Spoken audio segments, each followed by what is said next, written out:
하나님의 선지자 엘리야는 바알과 아세라의 선지자들과의 영적 싸움에서 승리하였죠. 이 승리는 엘리야가 하나님 앞에 간절히 기도했던 것, 또 그것에 대한 하나님의 응답이라고 할 수 있습니다. 열왕기상 18장 36절에 엘리야의 그 기도를 우리의 기도의 정석이라고 생각을 해도 틀리지 않을 것 같습니다. 예수님께서 우리에게 가르쳐 주신 기도의 어쩌면 또 함축적인 모습이라고도 할 수 있겠는데요. 18장 36절에 아브라함과 이삭과 이스라엘의 하나님 여호와여, 주께서 이스라엘 중에 계신 이스라엘 중에 하나님이신 것과, 그렇죠, 하나님의 하나님 되심을 인정해 드리는 것이죠. 그리고 내가 주의 종인 것과 자신의 정체성, 자신의 하나님의 사람인 것을 고백하고, 그리고 마지막에 내가 주의 말씀대로 이 모든 일을 행하는 것이라고 하나님 말씀에 대한 순종의 태도를 하나님께 고백을 합니다. 이 기도에 대해 하나님께서 불로 응답하시는 것이었죠. 그래서 바알과 아세라 선지자들과의 영적 싸움에서 승리를 합니다. 이 승리가 있고 난 이후에 아합이 자신의 아내 이세벨에게 이런 있었던 일을 이야기하죠. 바알과 아세라 선지자들이 엘리야에 의해서 다 죽었다. 그러니까 이세벨이 한 이야기가 있잖아요. 내가 반드시 너를 죽일 것이다. 엘리야에 대해서 이렇게 어쩌면 선전포고고 또 호언장담을 하는 거예요. 반드시 내가 너를 죽이겠다. 이런 이야기를 듣고 난 엘리야는 자신의 생명의 위협을 느끼고 광야로 들어가서 로뎀나무 아래에 앉아서 쉽니다. 숨은 거죠. 그래서 로뎀나무 아래에서 하나님께 죽기를 간구합니다. 자신의 생명을 거두어 가실 것을 거두어 주시기를.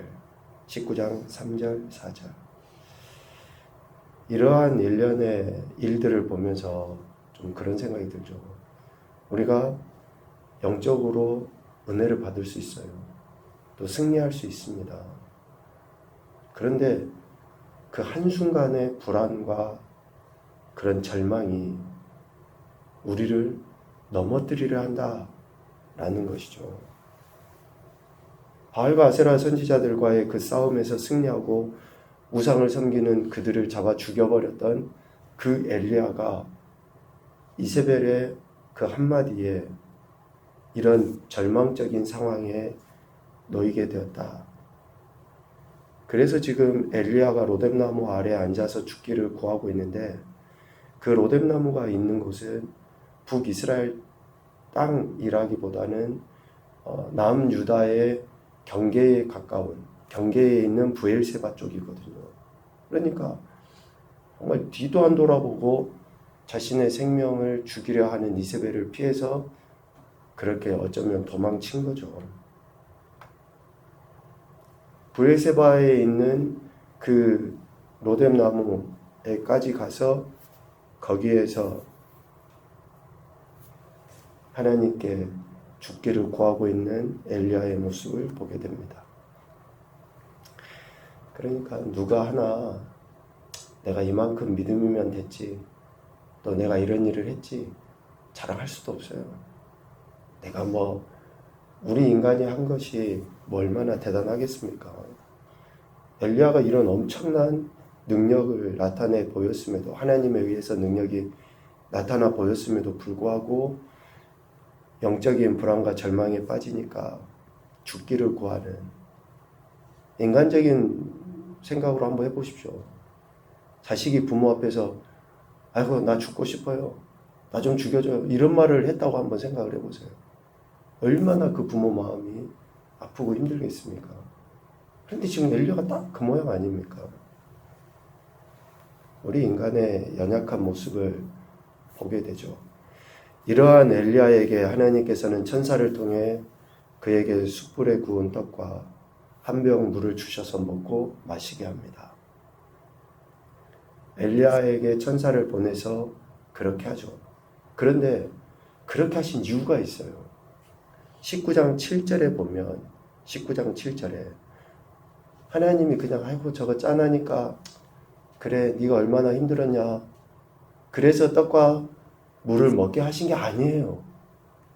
오늘 우리 삶에 하나님께서 우리의 필요를 채워주시고 또 우리가 이런 절망적인 순간에 하나님이 손을 내미셔서 위로해 주시고 하는 것들이 그냥 단순히 우리가 땡깡 부리듯이 아이고 나 죽고 싶어요 힘들어요 어려워요 그러니까 하나님이 위로해 주시고 그런 것을 베풀어 주시는 게 아니라 19장 7절에 분명하게 이야기합니다. 엘리야가 갈 길을 다 가야 하기 때문에 그런 거예요. 갈 길을 다 가야 하기 때문에 하나님이 엘리야에게 천사를 통해서 그에게 먹을 것을 주시고 위로해 주시고 보호해 주시고 그런 거죠. 여기서 갈 길을 다 가다라는 그 말은 뭡니까? 사명이 남아있다는 거예요. 사명이 남아있다. 엘리야가 하나님의 선지자로서 그 감당해야 될 사명이 그래서 그 감당해야 할 사명을 온전히 감당할 수 있도록 하기 위해서 불안과 절망에 빠진 엘리야를 위로하신 거예요. 오늘 하나님께서 우리에게 위로하시고 은혜 베푸시고 사람을 통해서도 또 아니면 하나님이 직접 우리에게 말씀을 통해서도 여러 가지로 우리에게 위로하시고 힘주시는 것은 그냥 단순히 짠해서 정도의 문제가 아니고 하나님의 은혜의 능력에 의하여 택함받은 우리 그리스도인이라고 하는 우리들이 각각이 감당해야 될 사명이 있기 때문에 그러는 거예요. 사명이. 목회자는 목회자로서 또 직분자는 직분자로서 일반 성도는 성도로서 삶의 현장에서 그리스도인으로서 감당해야 될 사명이 있으니까 하나님이 위로하시고 은혜를 주시는 것이지 그냥 땡깡 부려서 저게 얼마나 짠할까가 아닙니다. 그 사명은 19장 15절 16절에 나와 있습니다. 첫 번째는 하사엘에게 기름을 부어 아람의 왕이 되게 해야 될 사명이 있죠.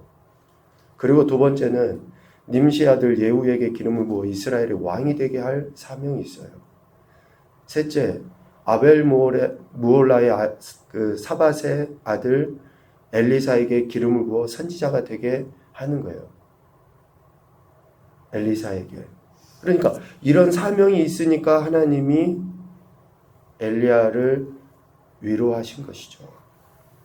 아직 사명이 남아있는 엘리야. 어쩌보면 비록 영적으로 또 육적으로 불안과 절망 가운데 있는 그 엘리야를 위로해 주신 것은 사명을 감당할 기회를 주신 것이다 라는 것입니다. 이렇게 하나님은 엘리야에게 은혜를 베푸시고 또 사명을 감당케 하시는데 오늘 우리가 읽은 20장 13절부터의 그런 말씀 또 20장 1절부터의 이 말씀은 아합에게 또다시 하나님께서 회개의 기회라 그럴까요? 그렇게 극악한 왕임에도 불구하고 엘리야에게 사명 감당할 기회를 주신 것 같이 오늘 아합에게도 회개의 기회를 주시는 그 하나님의 모습을 우리가 볼 수 있습니다. 아합은 이전의 모든 사람보다 여호와 보시기에 악을 더욱 행한 왕이다라고 분명하게 하나님이 말씀하셨죠.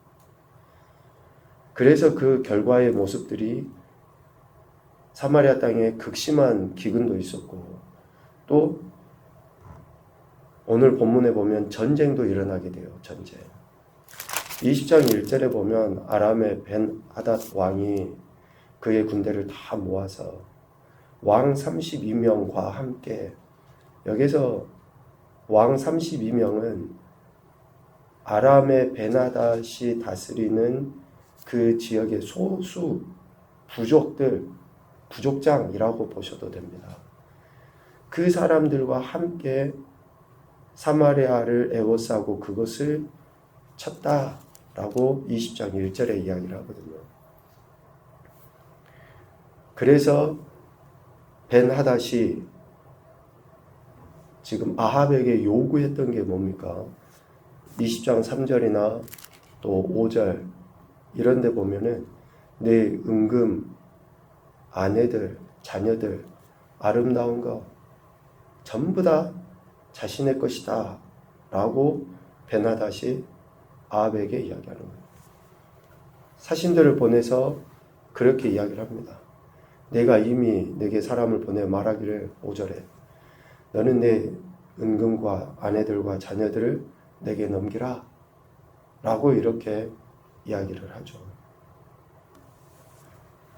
그러니까 지금 아합은 베나닷에 의해서 자신의 모든 것을 이렇게 지금 빼앗길 그런 상황에 놓여 있습니다. 내일 좀 더 이 부분은 이야기하겠지만 아합이 얼마나 하나님을 만홀히 여기는가, 또 세상의 권력자나 힘을 가진 자를 이렇게 두려워하는가. 베나닷이 어쩌면 원수지간 아닙니까? 그런데 아합이 베나닷에 대해서 뭐라고 표현하냐면요, 4절에 보면 20장 4절에 이스라엘의 왕이 대답하여 말하기를 내 주 왕이여 왕의 말씀같이 나와 내 것은 다 왕의 것입니다. 지금 여기에서 아합이 누구를 주로 자신보다 뛰어난 왕으로 인정하고 있는 거예요? 베나닷을 그렇게 인정하는 거예요.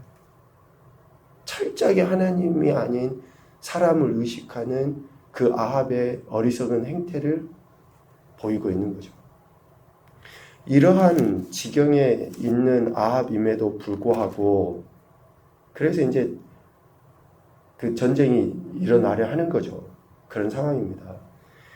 그럴 때 오늘 13절 하나님께서는 그럼에도 불구하고 한 선지자가 이스라엘의 아합 왕에게 나아가서 이르되 여호와의 말씀이 네가 이 큰 무리를 보느냐.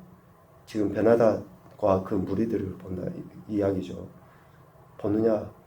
내가 오늘 그들을 내 손에 넘기리니 너는 내가 여호와인 줄을 알리라 하셨나이다. 그러니까 그렇게 베나닷을 주 왕으로 고백하고 있는 그 어리석은 아합, 하나님을 만홀히 여기기 그지없는 그 아합을 하나님께서 또다시 기회를, 회개의 기회를 주신 것이다 라고 할 수 있습니다. 하나님께서 오늘 그들을 아합의 손에 넘기셔서 아합이 진짜 하나님이 여호와인 줄, 하나님만이 하나님이신 줄을 알게 하려 하셨다라는 것입니다. 비록 이스라엘에 지금까지 있었던 왕들보다 더 악한 왕이었지만 하나님은 그 이스라엘에 대한 사랑, 즉 아브라함의 후손이요 택함 받은 민족으로서 이방의 왕인 아람의 베나닷에게 수치를 당하도록 내버려 두지 아니하시고 그런 하나님, 아합에게는 회개의 기회를 주시면서 다시금 하나님이 하나님이신 것을 알도록 하신 그 하나님, 하나님께서 그래서 구원해 주심을 통해 하나님께로 돌이킬 수 있도록 그런 기회와 회개의 기회를 제공해 주신 것이다 라고 할 수 있습니다. 엘리야에게는 영적으로 심히 두려움과 절망 가운데 있을 때 또 기회를 제공해 주셨고, 아합에게는 전쟁에 놓여서 목숨이 위태로운 그런 상황에 다시금 하나님께서 회개의 기회를 제공해 주심으로 그를 불쌍히 여기시는 하나님 되심을 나타내 보이시죠. 첫 번째 교훈입니다. 영적인 승리 곧 은혜 받은 이후에 찾아오는 깊은 절망과 불안을 경계하자. 누구든지 그럴 수 있습니다. 그래서 그 은혜가 내게 하나님이 주신 은혜로 주어졌는지 말씀을 통해서 점검을 해야 돼요. 꼭 그래서 말씀을 읽고 그 말씀을 깊이 생각한 이후에 하나님이 주신 은혜들을 점검을 하셔야 된다는 거죠.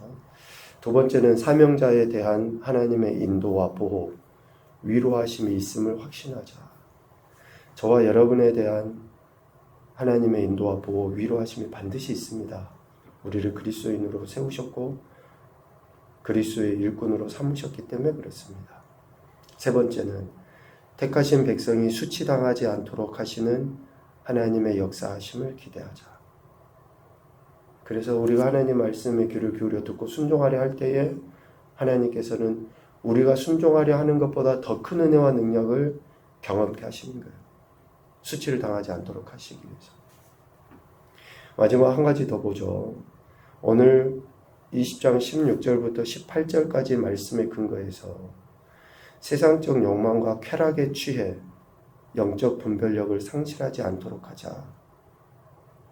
세상적 욕망과 쾌락에 취해 영적 분별력을 상실하지 않도록 하자. 오늘 베나닷은 장막에서 왕 32명과 더불어 마시고 취한 중이다 라고 16절에 이야기합니다. 전쟁은 펼쳐놓고 지금 베나닷이 다른 사람들하고 마시고 취하고 있어요. 그러니까 정탐꾼들이 보고 사마리아 사람들이 옵니다. 이러니까 18절에 뭐라고 이야기합니까? 저들이 화친하러 나온다. 싸우러 나온다. 할지라도 사로잡아라. 분별력이 없는 거예요. 지금 자신의 상태가 어떻고 상황이 어떠한지 전혀 알지 못하는 거죠. 여러분, 우리가 너무 세상적인 것에 물질에 얽매이잖아요. 영적 분별력 틀림없이 사라지게 됩니다. 세상의 명예, 육적인 쾌락, 또 하지 말아야 될 것들을 하는 것, 이것은 영적으로 틀림없이 우리를 무감각하게 만들게 되어 있습니다. 오늘 베나닷의 이런 안타까운 모습도 어리석은 모습도 보게 되죠. 하나님께서는 우리에게 영적인 힘을 얻을 수 있는 기회를 주시고 또 돌이켜 회개할 수 있는 기회도 허락해 주십니다. 우리를 버리지 아니하시고 끝까지 사명 감당케 하실 그 하나님을 기대하시면서 다시금 말씀과 기도로 하나님 앞에 더 겸손히 나아가시는 귀한 복된 한 날이 되시기를 주님의 이름으로 축복합니다. 아멘.